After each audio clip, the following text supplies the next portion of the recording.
Quanto ele se ajeita, eu vou dar aí duas palavrinhas do pessoal. Ora amigos, eu há bocado não acabei as minhas frases.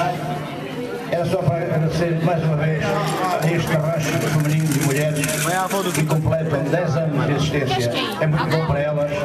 Esperamos que vimos cá daqui abaixo de 30 ou 40 e elas estejam à vontade que têm hoje.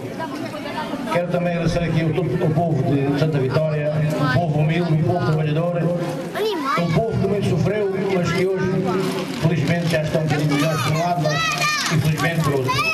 Porque estes bandidos querem dar cabo do resto. Mas não dão, aquilo se passa. Amigos, vamos cantar aqui 3 modinhas, de todos. Esperem que gostem. E quero aqui mais uma vez deixar aqui bem escrito que este bonito arranjo feminino foram à rua e pudesse gostar.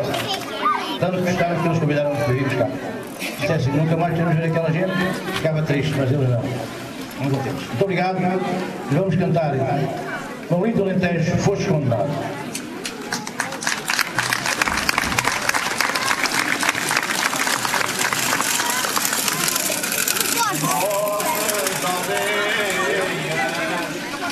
Já não há rurais, os campos florescem, as pastagens crescem, em vez de trigais. Ilumina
Para